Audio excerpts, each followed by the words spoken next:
¿Qué es el psicoanálisis? ¿Qué es una pulsión? I started my professional activity as a neurologist. Sur le mot d'esprit, qu'est-ce qu'il dit d'autre? My name? Sigmund Freud. De Jacques Alain Miller llamado Los signos del goce, Silet. Et comme ça, parenthèse, comme ça. Cuando los seres humanos son despertados comparten el mismo mundo, pero que cuando duermen cada uno tiene el suyo.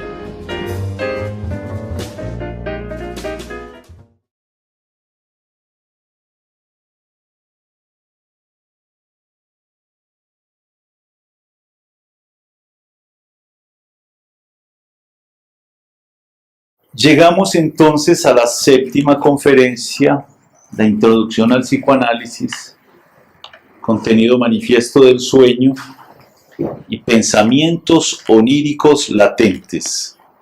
Siempre que ustedes vayan a leer un texto bien escrito como son los textos de Freud, deténganse un poco en el título, porque el título de una obra bien escrita nunca es arbitraria. El título generalmente recoge en él el contenido de todo lo que el texto va a hablar. O sea que toda esta conferencia va a estar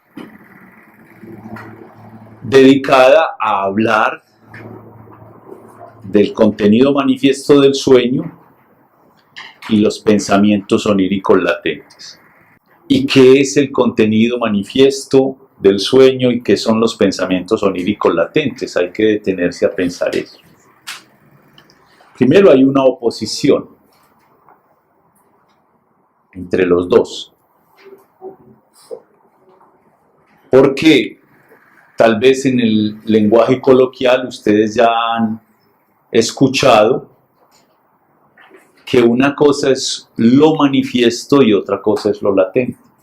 Manifiesto es que se expresa, que se escucha, que ahí hay algo que está ante nuestros oídos, nuestros ojos, nuestros sentidos. Eso es lo que se manifiesta. Pero latente es algo que se opone a lo manifiesto. Es algo que no es evidente, que no es sensible, que se requiere un esfuerzo para hacerlo emerger, pero que está en espera de manifestarse. Ahí hay entonces una oposición entre manifiesto y latente. Y esto se debe conectar un poco con lo que ya hemos visto, por ejemplo, que si un lapsus se produce en el momento en que se entrecruzan dos intenciones, bueno, pensemos que aquí también se va a entrecruzar una tendencia manifiesta y una tendencia latente. Pero además dice contenido y pensamientos están opuestos. El contenido y los pensamientos. El contenido, bueno, es el relato del sueño mismo. Ese es el contenido. Cuando uno dice, cuénteme ese sueño, lo que está pidiendo es el relato del mismo, está pidiendo el contenido manifiesto. ¿Qué fue lo que soñó? ¿Cómo fue que se manifestó el sueño? Y yo no sé si a ustedes les sorprende, pero a mí ya me sigue sorprendiendo que lo que se oponga a contenido sea pensamiento. Además onírico y además latente. Porque pensamiento onírico es del sueño, es relativo al sueño. Entonces, pensamiento onírico latente es muy difícil de concebir, porque el pensamiento hasta ahora lo conocemos como una articulación racional, consciente, de palabras que uno lógicamente ensambla para conducirse, por ejemplo, como René Descartes, a ideas claras y distintas. Ese es el pensamiento que les piden a ustedes en la universidad, en el mundo, en la racionalidad, en la lógica, en la conciencia.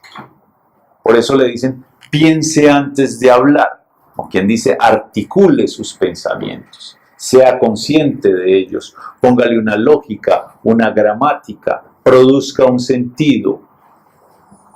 Pero que eso pase también a un nivel latente y en el sueño, eso es asombroso, porque el sueño no es consciente. Es decir, hay una conciencia del sueño cuando lo estás soñando, en esa alucinación, lo ves, lo escuchas, pero no es una producción de la conciencia el sueño.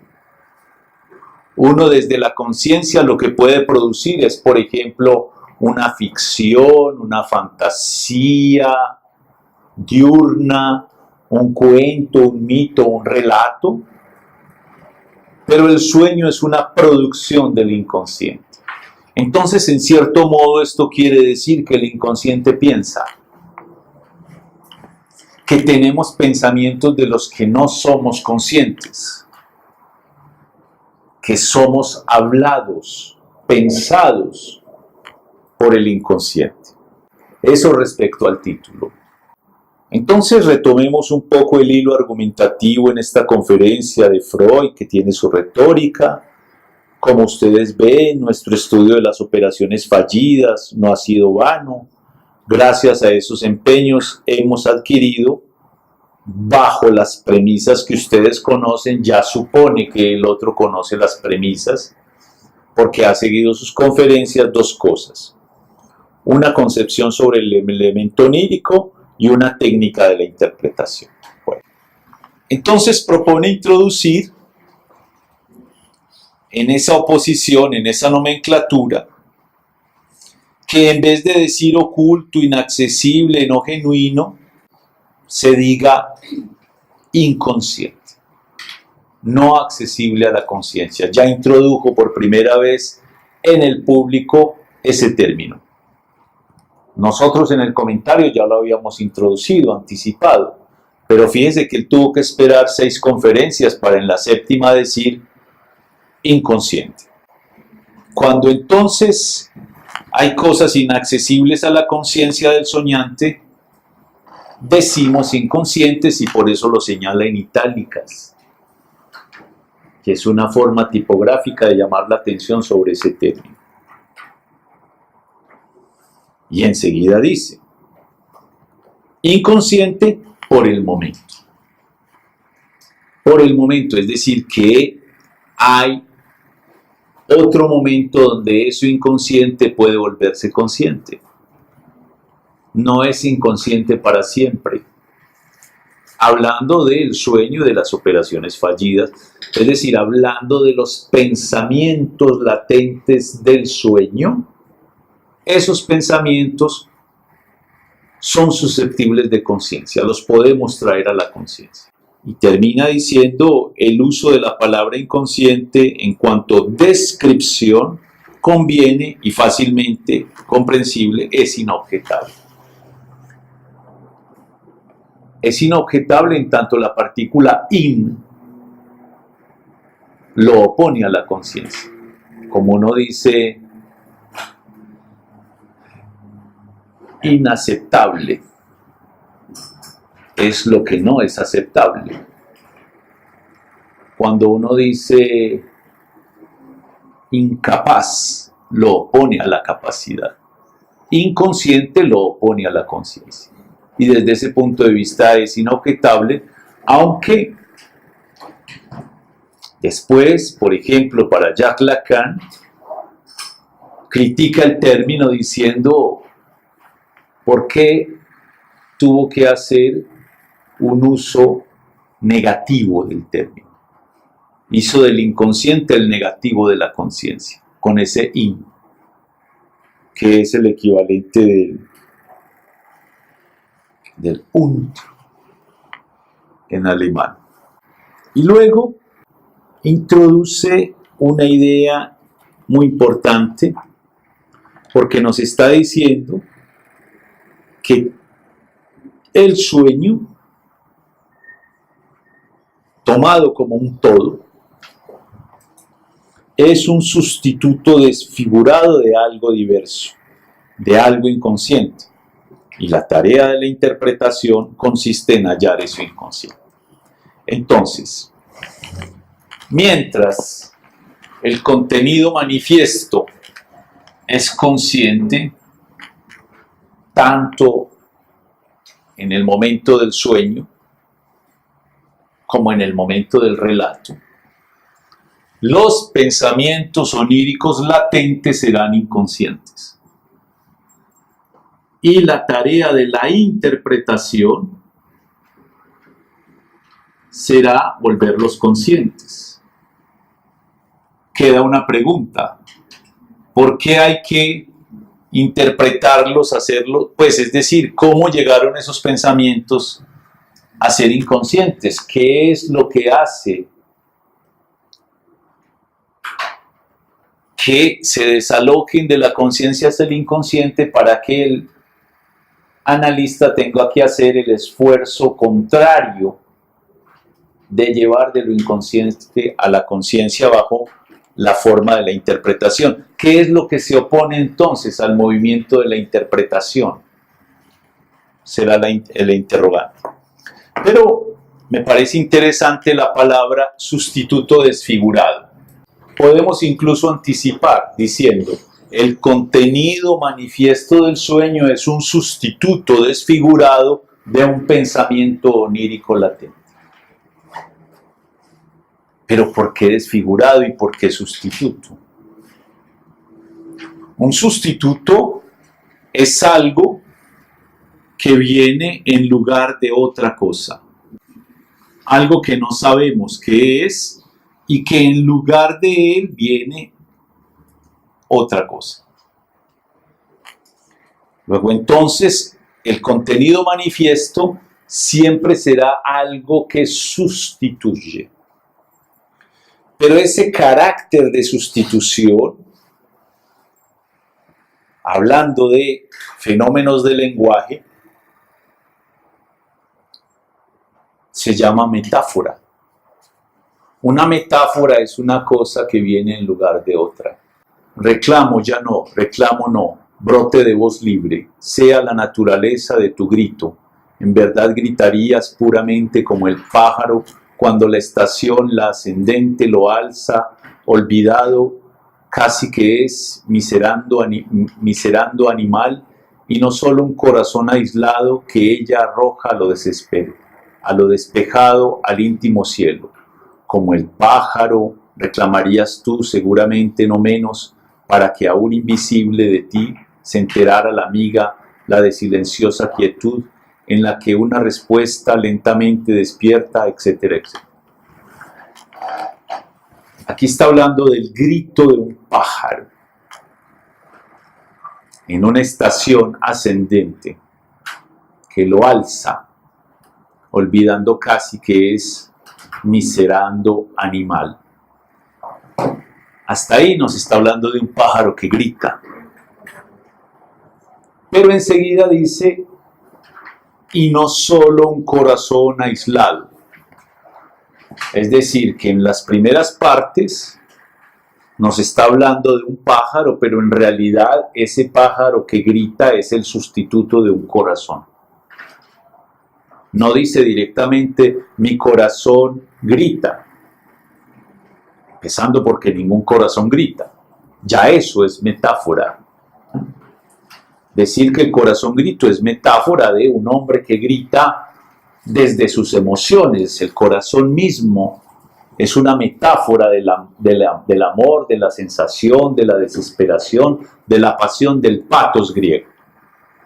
Entonces decir un pájaro que grita es como mi corazón. Eso es una metáfora. En el lugar del corazón, sustituto el pájaro que grita. Es decir, que esa figura ya existía en la literatura, algo que viene en lugar de otra cosa. Y es importante esto, porque ya vimos en coordenadas más contemporáneas nuestras que en cierto modo un significante viene en el lugar de un significado, como si el significante fuera la metáfora del significado, el sustituto. Es decir, que esa estructura metafórica también se aplica al sueño. Podemos decir, el contenido onírico manifiesto es el sustituto, la metáfora de un pensamiento latente del sueño. Luego entonces lo que importa en el trabajo del psicoanálisis con el sueño no es el contenido manifiesto. Ese es apenas el material. De entrada sabemos que eso es un sustituto. Por eso el psicoanálisis, piensan algunos, es una disciplina de la sospecha. Cuando alguien comete un lapsus, un otro que está un poco avisado del psicoanálisis dice, ahí hay algo. Diciendo, eso que acabas de hacer es un sustituto de algo que no conocemos. Ahí hay un pensamiento latente. Pero esos pensamientos latentes además están desfigurados en el contenido manifiesto y por eso se dice sustituto desfigurado. Que detenerse en las palabras. ¿Qué quiere decir desfigurado? Que ha cambiado su figura, que no es la figura genuina, no es la figura original. Está disfrazado, dirá después. La función del disfraz. Ponerse una careta. Para ocultar detrás de la careta algo, no sabemos qué. Todavía no sabemos qué. Otra pregunta, no solamente qué es la fuerza que hace que un contenido consciente se vuelva inconsciente en el sentido inverso de la interpretación, sino también por qué es necesario la desfiguración onírica para manifestarse un pensamiento latente en un contenido manifiesto. ¿Por qué tiene que presentarse disfrazado? ¿Qué es lo que allí se oculta que requiere un disfraz? Y entonces, en ese sentido, da 3 reglas. No hay que hacer caso de lo que el sueño parece querer decir, sea comprensible o absurdo, claro o confuso, pues nunca será eso lo inconsciente que buscamos. No nos fiemos entonces de eso que quiere decir manifiestamente. Ese es el ejercicio de la sospecha. Detrás hay algo más. Hay algo oculto. Así eso sea claro, así sea confuso, así sea absurdo, así sea comprensible, nunca será lo que es en el inconsciente porque hay un trabajo de desfiguración, de disfraz, que nos lo presenta de ese modo. Entonces, esta regla es sospechar de lo evidente, de eso que quiere decir tan clara, absurda, comprensible, confusa, mente alguien.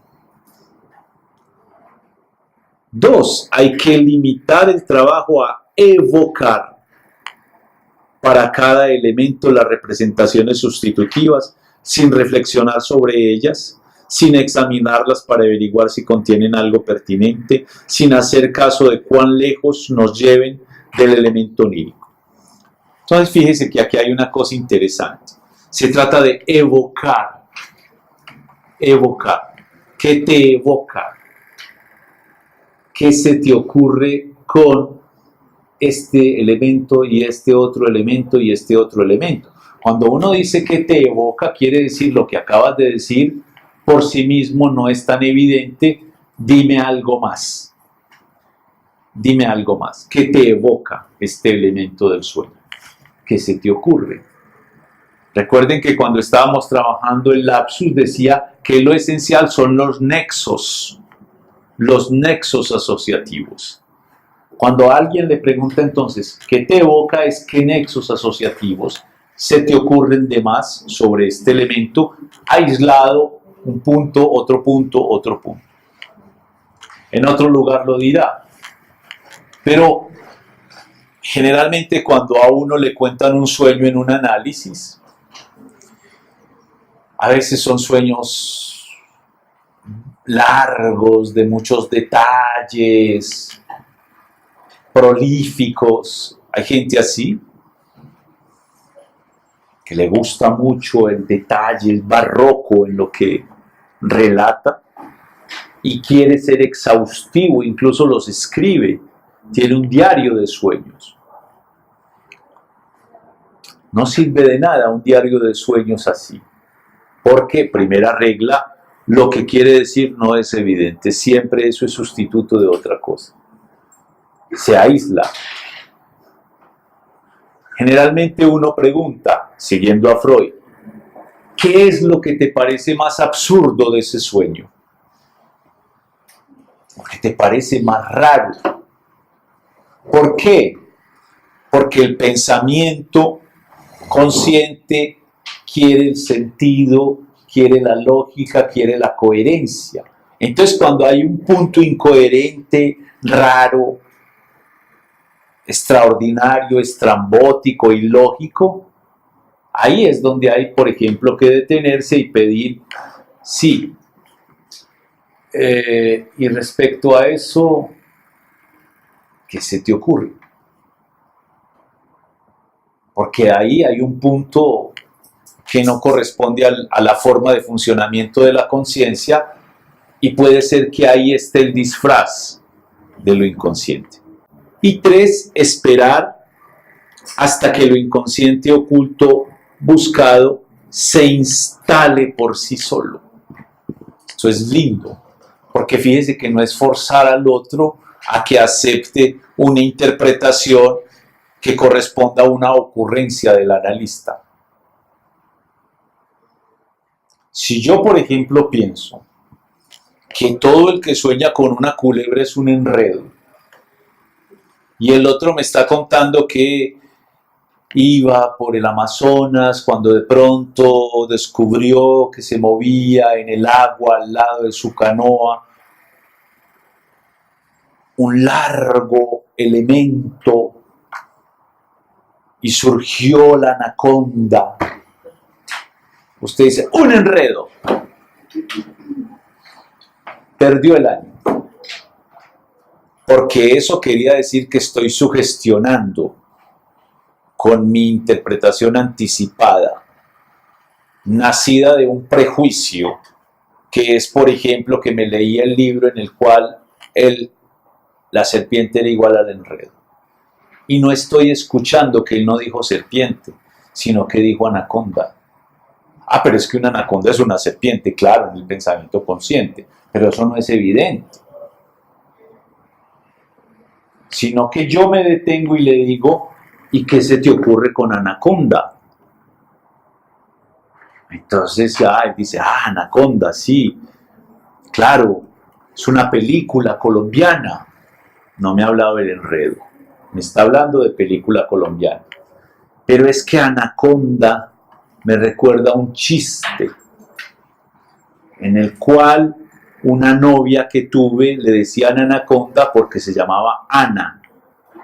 Entonces me está hablando ya de la novia y el enredo por ningún lado. Si yo me anticipo con una con una idea preconcebida, estoy completamente dañando la interpretación posible, porque estoy forzando a que aparezca el inconsciente. Y no se trata en este punto de forzar nada, sino esperar a que el inconsciente oculto buscado se instale por sí solo. Esto es muy bello,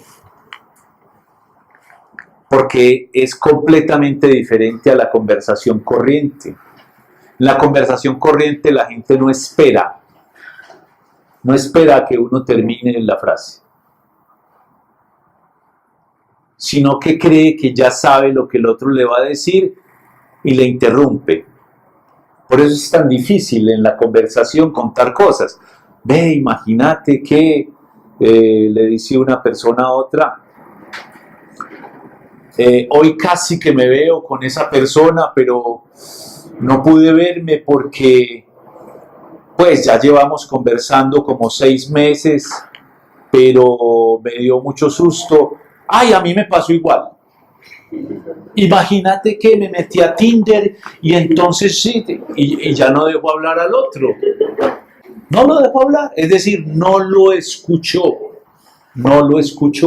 sino que está esperando como 2 o 3 indicios en el discurso del otro, haciendo el semblante de que lo está escuchando, pero en realidad está muy ansioso de contar sus aventuras y sus maravillosas cosas que en la existencia le pasan. Un analista se tiene que quedar callado, cierra la boca, y no solamente cierra la boca, sino que además tiene que dejar sus propios pensamientos en la casa, sus prejuicios los tiene que dejar en el estudio, en otro lugar, para poder escuchar lo que el otro le está diciendo y esperar, que en general no sabemos esperar, sabemos desesperar. Pero, a ver, contá, pero es que no has terminado, es que vos con esas anécdotas tan largas, contá pues y concretamente, ¿y qué pasó? ¿Lo viste o no lo viste? No, es que en ese momento yo no me sentía bien y entonces no le contesté. Pero cuando llegué al metro, volví y miré el WhatsApp y dije, ¿será que no nos vamos a encontrar? Si nos vamos a encontrar. Pero es que cuando yo le dije, me gusta, eso hizo match. ¿Match? ¿Qué es match? No, que se encuentra. Ah, como un gol, sí.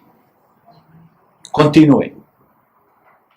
Pero el que está escuchando en una posición de analista no está muy ávido de contar sus propias experiencias asociando a partir de lo que el otro le está diciendo. Hay que esperar, no hay que forzar. ¿Por qué? Porque si uno espera suficientemente, lo buscado, lo inconsciente, lo oculto, lo latente, se instala por sí solo. Por sí solo, por sí mismo. Eso es absolutamente increíble. No somos dueños del pensamiento, no somos dueños del lenguaje, no somos dueños de nuestra propia casa. Hay cosas que se instalan por sí solas en el discurso cuando comenzamos a hablar en asociación libre, por ejemplo, y hay alguien que lo escuche. Porque es que pedirle a alguien que diga lo que se le ocurra es porque yo estoy dispuesto a escuchar lo que se le ocurra y no a interrumpirlo con mis propias preocupaciones, intereses, deseos, sensaciones, frío, calor, con mi yo. Y si uno espera suficientemente, eso viene. Tal como ocurrió con la palabra trastocada Mónaco, que es el ejemplo de la conferencia anterior. Me pareció interesante detenerse en él, porque es que primero dice, tengo un olvido. ¿Cuál es que es el país cuya capital es Monte Carlo? Entonces comienza primero a pensar en el Príncipe Alberto, en la Casa Lusignan, en sus matrimonios, en su predilección por investigar las profundidades marinas, etcétera, etcétera. Pero ahí estamos perdidos buscando desde el punto de vista de el pensamiento consciente, la reflexión consciente. Asociar libremente no es reflexionar. Asociar libremente no es, reitero, poner una tesis, una antítesis, una síntesis.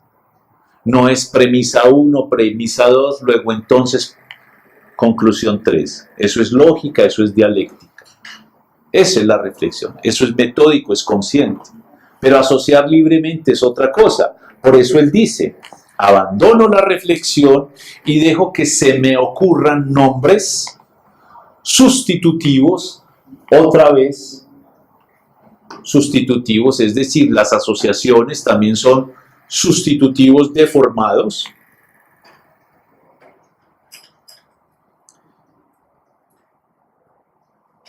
que vienen en lugar del nombre perdido, del nombre olvidado. Es exactamente la misma técnica. El sueño es algo que viene en lugar de un pensamiento latente. Y entonces, con rapidez, fíjese que no es en la lentitud del pensamiento, porque el pensar se hace lentamente. Pensar se hace despacio. Es que yo pienso muy rápido. Es muy difícil que alguien piense rápido. Puede ser que asocie libremente rápido, pero el pensar requiere pequeñas cantidades energéticas, dice Freud en otro lugar, así como el general comienza a poner pequeñas piezas en el mapa, diseñando su táctica, su estrategia, lo tiene que hacer despacio. No es una ocurrencia primera. Si es una ocurrencia primera, va hacia la derrota. Pero eso no es la asociación libre, sino que la asociación libre, al contrario, es rápida. Dice Monte Carlo, Piamonte, Montevideo, Montenegro. Mon. Sonido, no sentido. Y llega a Mónaco. Mónaco es Eureka. Lo tengo. ¿Saben el contexto de Eureka? En los tiempos de Arquímedes estaba un rey diciendo que le iba a dar un premio a alguien que supiera el peso exacto de su corona de oro. Entonces, claro, comenzaron a hacer cálculos, etcétera. Eso es reflexionar, eso es pensar. Y Arquímedes, por supuesto, también estaba tratando de hacer sus cálculos. Pero, como hay un pensamiento inconsciente, simplemente vio que esos cálculos conscientes no le daban, se sintió muy cansado y dijo, voy a tomar un baño, llenó su bañera, se desvistió y se sumergió en ella. Ya, relax. Y enseguida vio que cuando él se sumergió en la bañera llena, el agua se regó. ¡Qué tan curioso! El agua se regó. ¿Cuánto pesará el agua que se regó? Y recogió el agua que se regó y la pesó. Y se dio cuenta que el peso del agua que había desalojado era igual a su propio peso. Y dijo, ¡Eureka! Ya sé cuánto puede pesar la corona de oro del rey. La sumerjo en el agua, la cantidad de agua que salga de allí es exactamente igual al peso de la corona, y así yo no diga tanto, sé que es exactamente igual. Entonces voy a saber cuánto pesa. ¿Cuánto pesa la corona? Lo que pesa esta cantidad de agua. Eureka. Se volvió entonces como una especie de frase, significa lo he descubierto en griego, y dicen que salió desnudo, corriendo, feliz, eureka, eureka. pero es la frase para decir lo he descubierto. Fíjense que es una cosa interesante porque muchos otros inventores testifican que el proceso de sus descubrimientos tiene un momento así, una gran preocupación consciente, entonces se trabaja durante el día. Por ejemplo, ustedes están tratando de resolver un problema y no lo entienden, así le pasaba a Poincaré, que es un matemático, y luego se acostaba y soñaba la solución. Y claro, se despertaba y decía, ¡eureka! Soñaba la solución. ¿Por qué? Porque es que el pensamiento sigue trabajando, pero en otro lugar. En otro lugar. Entonces, claro, hay el estudiante que se trasnocha, que se toma la pastilla. Yo tengo que entender. Mejoraría en echarse un sueñito. Si creyera en el inconsciente. Pero si dice, ¡ay, ya soñé la solución! Mañana la escribo. Cuando despierte mañana ya ha olvidado la solución. Entonces, ahí hay un punto interesante porque es otro argumento más para decir el inconsciente piensa. Y no hay que forzarlo. Solamente hay que escucharlo suficientemente y por sí solo aparece su manifestación. Se vuelve manifiesto el contenido latente que estaba en el inconsciente. ¿Por qué Freud no recordaba la palabra Mónaco? Y más bien Monte Carlo, más bien Montenegro, etcétera. Fíjese que todas tienen el mismo sonido. Pero él no recordaba Monte Carlo porque Monte Carlo en italiano es Múnich. Significa Múnich o Múnich, donde él había tenido una experiencia displacentera. Entonces, porque fue displacentero ese contenido, se fue al inconsciente, hubo una fuerza que lo expulsó de la conciencia, pero luego aparece de manera sustituta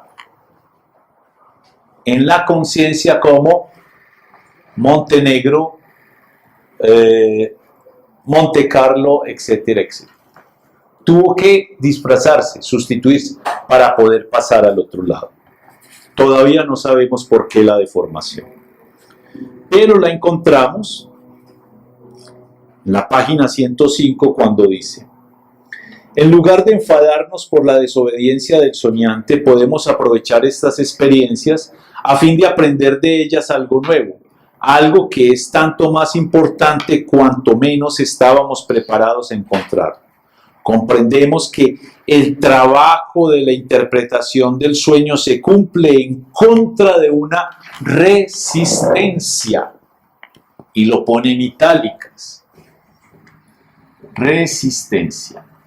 Luego entonces, ya aquí aparece la solución a una primera pregunta. ¿Por qué algo se reprimió y hay que hacer ese esfuerzo, ese trabajo de traer de lo inconsciente a lo consciente mediante la técnica de la interpretación? Porque hay una resistencia a que eso emerja. Resistencia. Algo que se resiste. Fíjese que es un término de la física.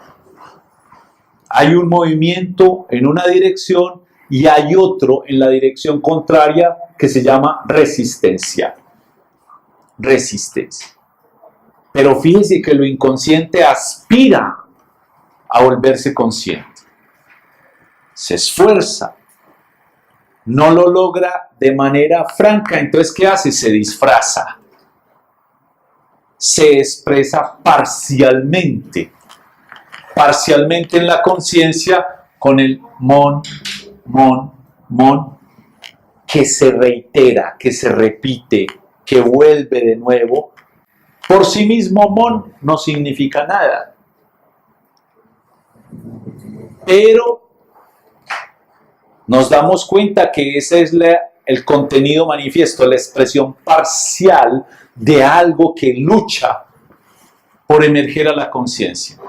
Y claro, era Mónaco. Siempre hay esa afiliación, esa conexión, esa partecita de otra partecita que no alcanza a emerger y que no alcanza a emerger porque hay una resistencia que se opone a que emerja tal cual. Mónaco era imposible que surgiese tal cual, porque era displacentero, pero pudo emerger un fragmento, una parte. Una resistencia que le es contrapuesta y cuyas exteriorizaciones son objeciones críticas. Esa resistencia es independiente de la convicción teórica del soñante y aún se aprende algo más. Se hace la experiencia de que tales objeciones críticas nunca tienen razón. Al contrario, las ocurrencias que así querrían sofocarse se revelan sin excepción como los más importantes, las decisivas para descubrir. Y nos dice entonces, esa resistencia es algo nuevo, porque no había aparecido tampoco en las conferencias, ni inconsciente ni resistencia. Es la primera vez que él habla de eso. Es algo nuevo, un fenómeno que hemos descubierto sobre la base de nuestras premisas, sin que estuviera contenido en ellos. El hecho de que este nuevo factor se introduzca en nuestros cálculos no constituye, por cierto, una agradable sorpresa, porque íbamos muy bien, muy contentos. Mire cómo lo inconsciente se expresa en la conciencia, nos causó risa el lapsus, pensamos en algunos sueños, íbamos por una autopista. Maravilloso. Pero enseguida nos encontramos con la desagradable sorpresa de que nuestro camino no es tan llano, de que hay un muro en la mitad de la autopista. Se llama resistencia. Entonces no es tan sencillo interpretar un sueño, porque hay que luchar contra, hay que hacer un esfuerzo de poder, no de parte del analista, sino de parte del analizante a dejar emerger. La rapidez con la que íbamos en la interpretación se frena. Por eso hay que esperar a que surjan las asociaciones y que de pronto ese pensamiento que estaba deformado por sí solo venga a instalarse. Está, sí, el ejemplo del bonete, pero hay porque ¿qué es lo que aparece en ese ejemplo? En ese ejemplo aparece una cosa muy interesante. Ella simplemente está con el bonete. El bonete es como un gorrito puntiagudo que le ponían cuando comenzó la gente en la educación a tomar conciencia de que la letra con sangre no entra, que no había que maltratar a los niños para que aprendieran, o ni siquiera ni los contenidos escolares ni las normas. Entonces comenzaron a hacer una educación donde se dirigiese más a una dimensión psicológica que física. Entonces, claro, ya no le daban reglazos. Hoy hay los derechos del niño y eso se llama maltrato. Ya hoy pasa al contrario, amenazan al profesor. Pero hubo un momento donde esa pedagogía negra comenzó a cambiarse por más bien dirigirse a orientaciones psicológicas igual de humillantes. Por ejemplo, que dividían en filas el salón, la fila buena, la fila mala y la fila regular, y si este estaba manejándose mal, lo pasaban para la fila mala. Entonces era que le ponían un gorrito así puntiagudo, el burrito del burro, entonces lo ponían allá en un rincón. Fíjese que eran sutiles formas de maltrato psicológico, porque eso es una segregación. Pero entonces esta que tiene ese sueño, el contenido manifiesto, enseguida que aparece, que finalmente el pensamiento latente es que ella se sentaba a mirar quién tenía la carne más grande entre los hermanitos. Eso en una persona mayor es inaceptable y así lo haga, no lo dice por educación. Pero era reparona, siempre estaba mirando, pero eso es un ejercicio ¿de qué? De mirar que si al otro le dan una mejor parte o una parte más grande es porque lo aman más. Entonces es la pura envidia de los hermanos rivalizando por el amor de la madre de quién es el preferido, a quién lo cuidan más, a quién lo quieren más. Es una cosa absolutamente infantil, es infantil, pero esa envidia infantil que ya uno adulto no reconocería. ¿Qué tal uno en un restaurante diciéndole al mesero, hey, pedimos lo mismo, pero a este le diste más grande la carne? ¿Qué pasa aquí? Sería ridículo. Qué pena, ¿cierto? Es decir, uno adulto ya así se dé cuenta y mire, no lo dice.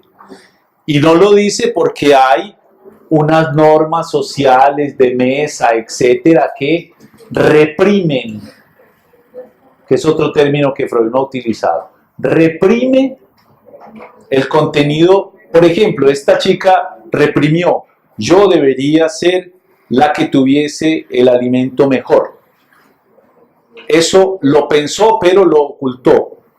Luego soñó que tenía el bonete. Y en la asociación aparece ese recuerdo infantil. Esto es crucial porque esto no ha aparecido hasta ahora. Hemos dicho que en el sueño aparecen imágenes que elaboran estímulos externos. El despertador se transforma en el sustituto campanas para seguir durmiendo. Hemos dicho que en el sueño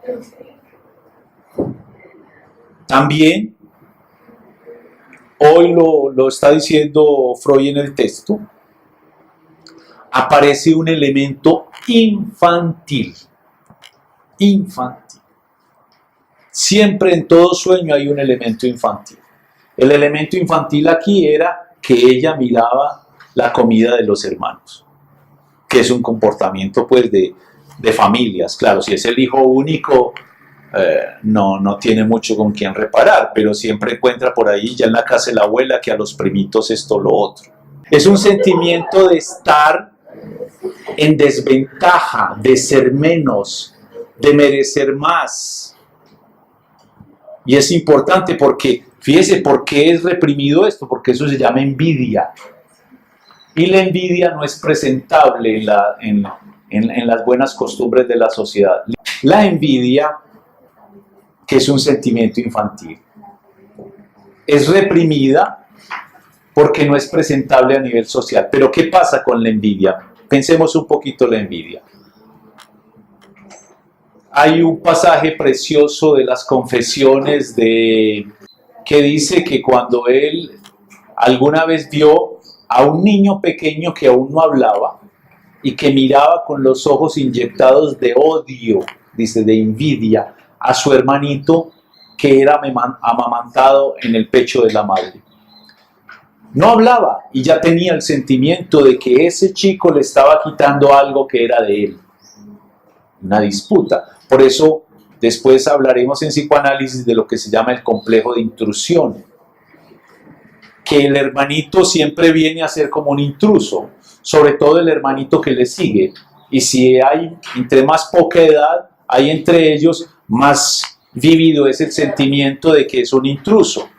Entonces, ¿de dónde vienen los niños? ¡Ay, qué tan lindo el niño! Mira, es un investigador nato, va a ser un genio, preguntando por qué, de dónde vienen los niños, y por qué, y para que se lo vuelvan a llevar, para que lo devuelvan, porque es un estorbo, viene aquí y me ocupa mi pieza, coge mis juguetes, le dan la comida más grande, pero no tiene dientes, no habla, no tiene gracia, vea, todo el día no hace sino poposear. Todo eso que manifiesta un niño, un adulto no lo podría decir. La envidia es un afecto absolutamente femenino y poderoso, pero es de un poder Las mujeres están muy cerquita del sentimiento de la envidia, les voy a decir por qué. Imagínense que la Biblia, y ustedes creen en la Biblia, hay un episodio en la cual a una mujer se le muere un niño y se le roba el niño de la otra. Entonces lo llevan donde el rey Salomón, y él en su sabiduría llega y dice, bueno, vamos a partirlo. Inmediatamente cogió de una pata el niño y del otro la espada, y ¿usted cuál parte quiere? ¿La derecha o la izquierda? Porque le voy a cortar así en la mitad. Entonces, la que se había robado el niño decía, sí, deme alguna de ellas. En cambio, la que lo había parido, ¿qué dijo? Que se lo dieran a la otra. Y entonces ahí supo el rey Salomón de quién era el niño. ¿De quién era? De la que dijo, prefiero que viva y que lo tenga la otra antes de que lo mate. Pero la envidia quiere decir, si yo no puedo disfrutar de ese objeto, destrúyalo para que el otro tampoco pueda satisfacerse en él. Eso es mejor que quede dañado a que otra disfrute de él. Mejor que quede así destruido, o aquí lo tengo y a poquitos no lo suelto antes de que otra venga por él. Pero ¿por qué se ríen? ¿Qué les evoca? ¿Qué pasa? No sé por qué. Esa es la explicación de por qué es femenino. Ahora, lo interesante es que el sueño siempre tiene un elemento infantil. Todo sueño siempre tiene un elemento infantil, que generalmente coincide con algo de lo reprimido. Por eso alguien comienza a hablar del sueño, sí, pero era una casa donde vivíamos antes, cuando yo tenía tantos años. Ese es el elemento infantil. El otro punto que parece muy interesante dentro de los ejemplos que él dice, tal vez sea este. Este es un buen sueño. Una joven mujer, pero casada desde hace muchos años, sueña. Está sentada con su marido en el teatro, un sector de la platea está totalmente desocupado. Su marido le cuenta que él y su prometido también habían querido ir, pero solo consiguieron malas localidades, 3 por un florín y 50 cruces, y no pudieron tomarlas. Ella piensa que eso habría sido una calamidad. Fíjense que es un sueño muy sencillo. Pero cuando se le pide un poco que ella tenga una asociación, entonces comienza a decir de dónde proviene el detalle del sector de la platea desocupado. Es una alusión a un acontecimiento real de la semana anterior, que eso también lo habíamos aprendido. Hay restos diurnos, cosas que pasaron en esos días, oídas, leídas, escuchadas, percibidas, que aparecen en el sueño. Y hoy agregamos a eso elemento infantil. Y en efecto, ella se había puesto en la cabeza asistir a cierta función teatral y por eso tomó entradas muy tempranamente, muy rápido. Tanto que debió pagar un adicional por reservación. Cuando llegaron al teatro se demostró lo superfluo que había sido su precaución, pues había un sector de la platea que estaba casi vacío. Pagó pues reservación, se anticipó, pero cuando llegó ahí vio que eso había sido completamente inútil. Es decir, que su marido no dejó de burlarse de ella por ese apresuramiento. Eso pasó en la realidad. El caso es que continúa la asociación latente en el pensamiento onírico, disfrazado de que llegaron y muy tempranamente tenían esas localidades.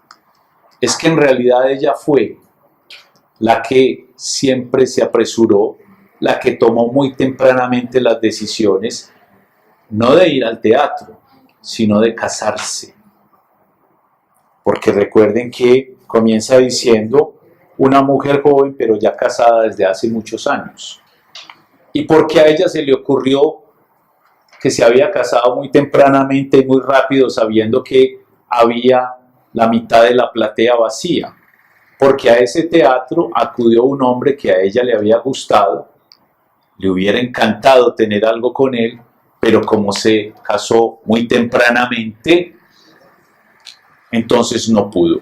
Fíjense cómo un pensamiento de eso en una mujer joven, feliz, que no le falta nada, donde tiene todo lo que socialmente se considera óptimo, puede tener el pensamiento: si no me hubiera casado tan joven, de más que me hubiera tocado un partido más joven que este viejo con el que vivo.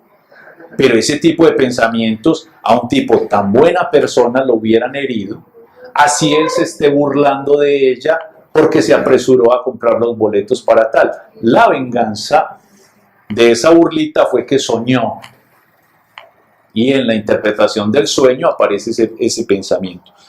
Un pensamiento que es inaceptable en la conciencia y por eso fue reprimido. Y que cuando va a surgir a la conciencia tiene una resistencia.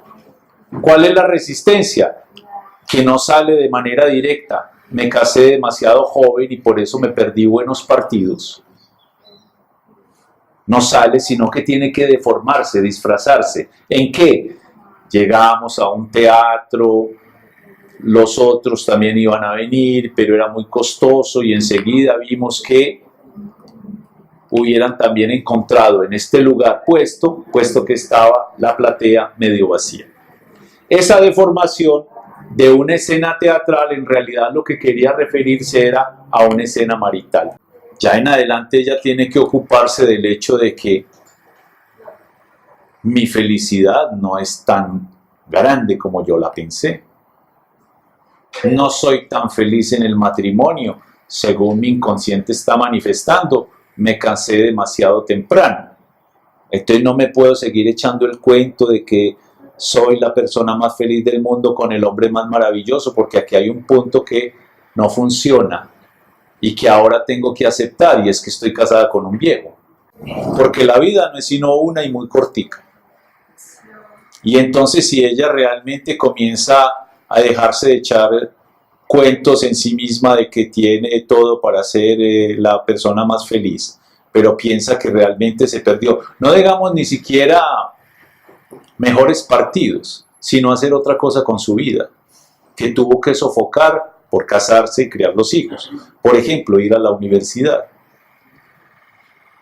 Entonces, que una mujer así, ama de casa, que va al teatro, que realmente la llevan aquí, la llevan allá, en un momento dado dice: quiero ir a la universidad. Eso va a ser una pequeña revolución familiar. Pero si lo logra, seguramente va a ser feliz. Y eso se le reveló en un sueño.